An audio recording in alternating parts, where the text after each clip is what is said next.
What's going on? Huh? Did something happen? Did something bad happen at work or at home? Evan! Did something happen to Evan? Is he hurt or sick or missing? Is he really my grandson? Are you sure he's my flesh and blood? Yes, of course he is. Why would you even doubt that? He's your son's child, and he looks just like him. Oh, really? I wouldn't know because I've never seen him. Why are you sheltering him from me and the rest of the world? Your parenting practices are very questionable. You're keeping him away from me and from other people who could teach him valuable lessons and skills. I'm not sheltering him from anyone. Whenever we walk around the neighborhood, I make sure he says hello to all of our neighbors. I'm not trying to prevent you from seeing him or anything. We just went over to your house 2 weeks ago. You're exaggerating and being paranoid. That's not enough. He's going to know the people in his neighborhood better than he knows his own grandmother. You're being very inconsiderate. Think about how that looks for me. You're depriving him of a close bond with me and a sense of family and tradition. Mom, listen. We've discussed this before. Wanting to see your grandchild is one thing. It's totally different to want to see your grandson so you can force him to do what you want. You invited him over, saying you wanted to play, but you made him rearrange your living room with you. You tell everyone he's going to Harvard, so you force him to study instead of letting him play outside. It's no wonder he doesn't want to come over that much. You use him as a tool to fulfill your own agenda and to impress others. You don't let him have fun or be himself. You make him feel stressed and unhappy whenever he's with you. What are you saying? How dare you talk to your mother-in-law that way? Are you accusing me of being a bad grandmother and a bad person? How disrespectful and ungrateful of you. You should be thankful that I care about him and that I want the best for him. Trust me, I want Evan to have a good relationship with you. But that's not going to happen if you keep making him do things he doesn't want to do because you think it's right. I appreciate that you love him and that you have good intentions for him. But you need to understand that he's his own person and that he has his own dreams and preferences. Are you doubting my judgment? You're such a naive, foolish woman. I've been on this earth far longer than you have. I know what's best for him. You're really failing as a parent. I think you have a lot to fix about yourself before you can continue to raise your son. Yeah, okay. I'll get on that. Sure, whatever. I'll do that right away.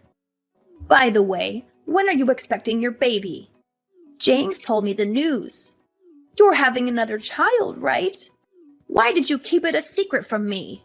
Why didn't you share this wonderful news with me as soon as you knew? Oh, my bad. We've been very busy and stressed since we learned about it. This is what I mean by your mistakes and flaws. You need to improve yourself before your second child is born and be a better mother and a better daughter-in-law. I'm warning you now. You better have a daughter this time or you'll face the consequences. What is that supposed to mean? I can't choose the gender of my baby. It's determined by nature and chance. I don't care about that. What if you have another rude and disobedient son like Evan?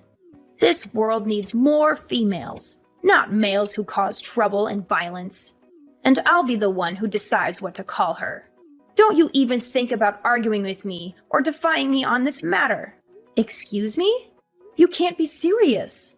I've always dreamed of having a little girl of my own. It's not my fault that my marriage ended before I could have one.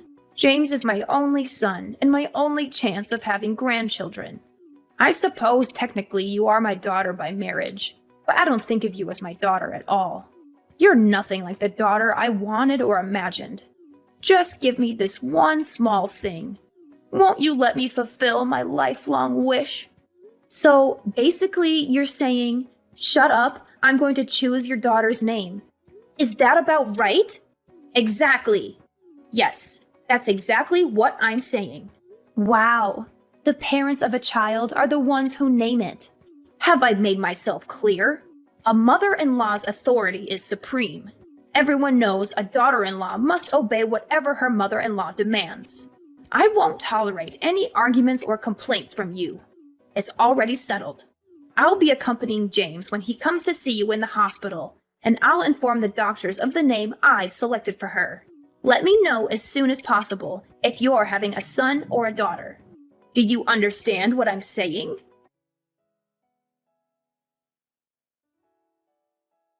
You're having a boy? Yes. I told you that I wanted you to have a girl. You're useless. I heard James was so disappointed like I was. Mom, I don't care if I have a boy or a girl. No matter which it is, I'll love them the same. I've never seen James like that before. He went into a rage and was screaming at the top of his lungs. He did that? Yes, he did. He was screaming, "Why isn't it a girl? Do something, you pathetic excuse for a doctor." He grabbed the doctor by his jacket and screamed in his face. It took 4 nurses to get them separated. Then he directed his anger at me. He screamed at me until he lost his voice, then stormed out and went home. He went that crazy just because we aren't having a girl. He didn't listen to me at all. Maybe if you talked to him, you could calm him down. I'm not going to do that. What? Oh, based on what you're saying, James did nothing wrong. He feels the same way I do. We both want a girl. I tried telling that to the doctor too, but I guess he didn't listen. I've been calling him every day. You have? What do you think he could do? Of course I've been calling him. What good is he if he couldn't make you have a girl? James's reaction was only natural. A hospital is nothing more than a service, and we're the customers. Are you insane? I can't believe this. Do you really think the doctor could do anything about me having a boy or a girl? Nonsense! I did my research. Science and medicine have come a long way. Shut your mouth if you don't know what you're talking about. Ugh, another boy. Have you thought about terminating it? Absolutely not. What's going through your head? All right, then I guess we have no other options here. You need to give that baby a sex change. That is the most insane sentence I've ever heard anyone say. Why? People do it all the time. I was born a boy, but in my heart I'm a girl, blah, blah, blah. Haven't you heard anyone say that? People get surgery for it all the time. We're just going to save time and do it right after he's born. Don't worry. I'll pay for it all. That's what I decided, and my word is final. Understood? Kathy, are you listening? Yeah. I just had to go and throw up. Don't try to fake morning sickness. You're not fooling me. Everyone knows there's no such thing as morning sickness with your second child. It's not morning sickness. What you just said literally made my stomach turn over and made me sick. What do you mean? I've never heard anyone say something so horrible and disgusting as changing a baby's gender the second it's born. Aside from the fact that you've gone and decided that selfishly on your own, do you think there's any doctor on earth who would perform that surgery? Ugh. There's another one of your flaws coming out. You have no idea what the modern world is like. I told James not to marry you. I wish you would have listened. If you don't change that attitude, I'll be forced to take drastic measures. Go ahead. I'm sick of talking to you and listening to your ridiculous and horrific demands. I'm not listening to another word.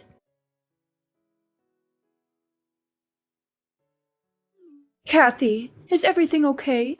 You seem a bit off lately. What do you mean? Yeah, everything's okay, I guess. Why do you ask? What's with all this stuff that just got sent to our house? It's like someone is moving in. I don't remember sending you anything. Are you sure it's for us? It's not a package. It's suitcases and boxes. It just showed up. A moving truck showed up and unloaded about 10 boxes and suitcases. They're labeled clothes and furniture. What do you mean? I didn't send anything like that. Huh? You don't know what I'm talking about? I opened one of the boxes, and your clothes and bags and a bunch of other stuff were inside. It looks like it was all just thrown in. None of it is folded. What? That's so strange. I have no idea why that would be sent to your house. Do you have any idea why all of this would be sent here? Is everything going all right with James? Mom, I'm going to come stay with you and Dad, if that's okay. I have off for the next 2 days. James and I are going through some stuff right now. Of course, no problem. I'm here if you want to talk about what's going on. We'll make sure everything is ready for you when you get here.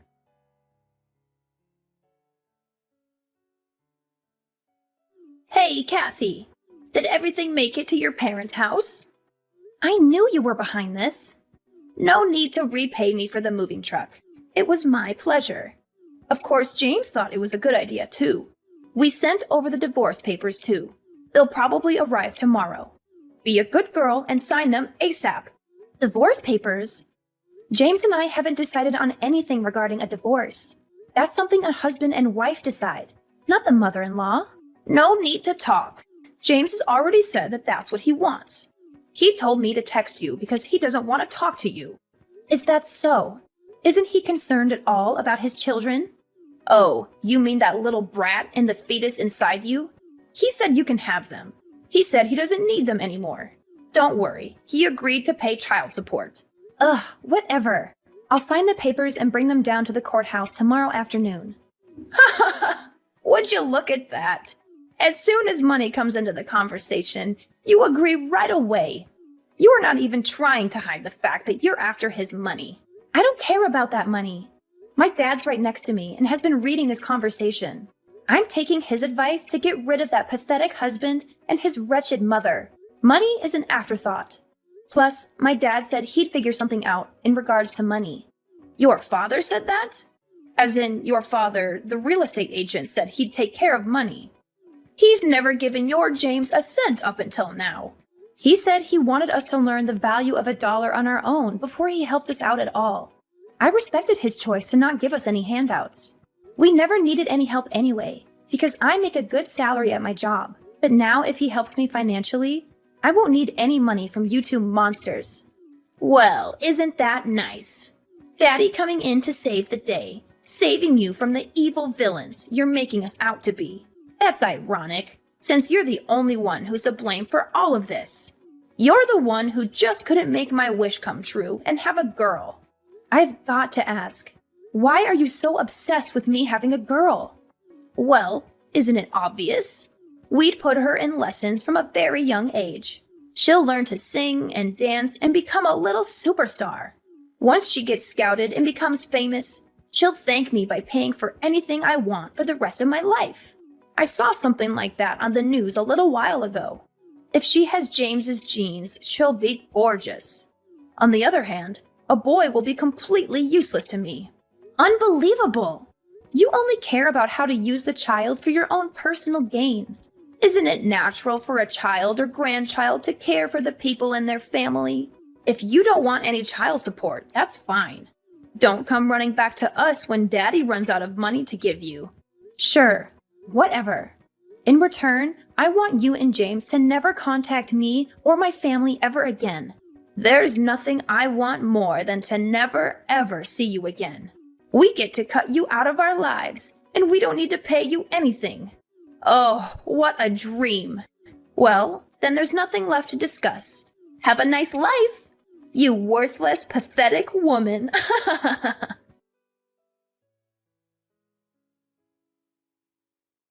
Hello, Sandra. It's been a while, huh? How have you been, huh? Who's this? What do you mean? It's me. I had the displeasure of having your daughter marry my son for a little while. It's Kyle. Oh, I wasn't sure who it was because I thought my daughter very clearly told you never to speak to any of us again. Trust me, I wish I didn't have to. But there's something I really need to talk to Kathy about.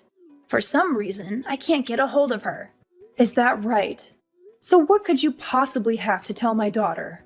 Well, James got married last year. I see. Congrats. It's nothing to congratulate me on. What's that supposed to mean? His new wife is awful.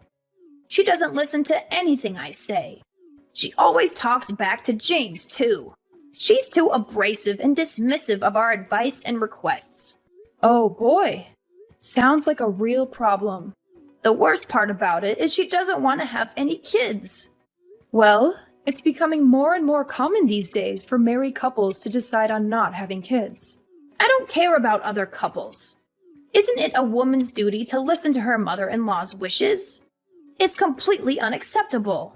So that's what I wanted to talk to Kathy about. I was wondering if Kathy could take James back. Excuse me?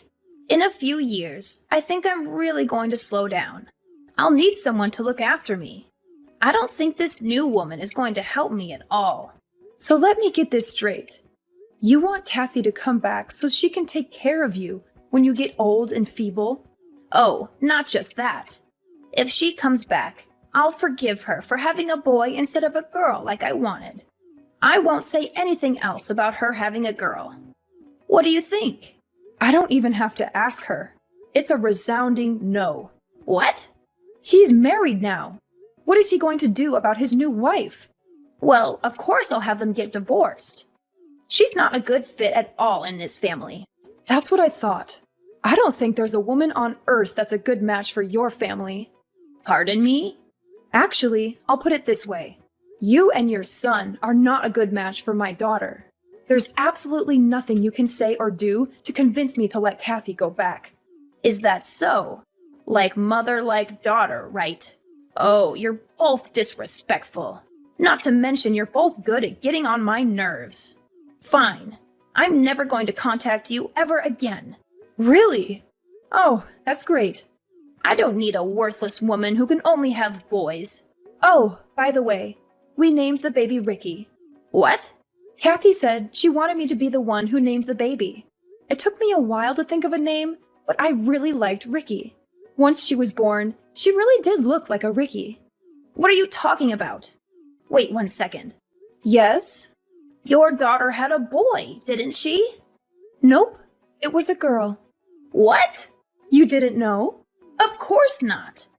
The doctor said she was having a boy. Oh, that's right. Turns out the first ultrasound didn't get the best view of the baby. After the third checkup, the doctor confirmed she was having a girl. Oh, she's the cutest little girl on earth. She really resembles my daughter. I don't believe you. I know you're lying to get on my nerves. I'll have to come over there and see for myself. Do not come anywhere near us. If you really don't believe me, I could send you a picture. Never mind. Not going to happen. We've decided as a family to keep my granddaughter's identity private. There are a lot of crazy people in the world, you being one of them. Did she really have a girl? Yes, she did. Speaking of little Ricky, I have to go pick her up from preschool. Wait a second. Okay? Sandra, please. What? My life these days has been miserable because of my son's new wife. My son doesn't do much for me anymore either. There's a chance they might kick me out of their house. Oh. I was hoping you could welcome me into your family. It's not fair. Why do you get to see your grandchildren every day? They're my grandchildren too. Are you trying to become a comedian or something? It's not a joke. I'm being serious. Please, just try and convince Kathy to change her mind. Give me a second to think about that. Absolutely not. You'll never be a part of this family, you psychopath. Have you already forgotten what you put my daughter through? Stop! That's all in the past. Water under the bridge. I want to see my grandchildren. You're the one who didn't care about what happened to them. We have no obligation to let you see them. You're such a stupid woman, aren't you? You're so selfish keeping your grandkids all to yourself. You're horrible. How do you expect a woman like me to live on my own if they kick me out of their house? If anything happens to me, it's your fault. You'll be fine. I actually came up with a great idea. What is it? Get a sex change. Science and medicine have come a long way. Shut your mouth. I'm going to block your number if you say stupid things like that. Sandra, are you there? After that, my ex-mother-in-law unexpectedly arrived at my parents' house and caused a huge commotion. We had seen this day coming, which is why we had packed our bags and moved out of our old house 2 years ago. We felt bad for the poor people who had bought our old house and had to deal with her. My mom filled me in on what she had learned from the neighbors. James and his new wife had finally had enough of her and had thrown her out of their house. She now lives by herself in a dirty and tiny apartment, squandering her money and crying about how awful her life is. Her husband had made a terrible mistake in marrying her. She does not have a job or do anything useful around the house. She has a severe gambling addiction that has put them in a lot of debt. She also sleeps around with every man she can find. My ex-husband works very hard to pay off their bills and to take care of all the household tasks. He changed his number and texted me, pleading me to come back to him, but I ignored him. I would never leave my parents, who have been so kind and helpful in raising my children. Our lives are much more peaceful and happy without those two horrible people in them.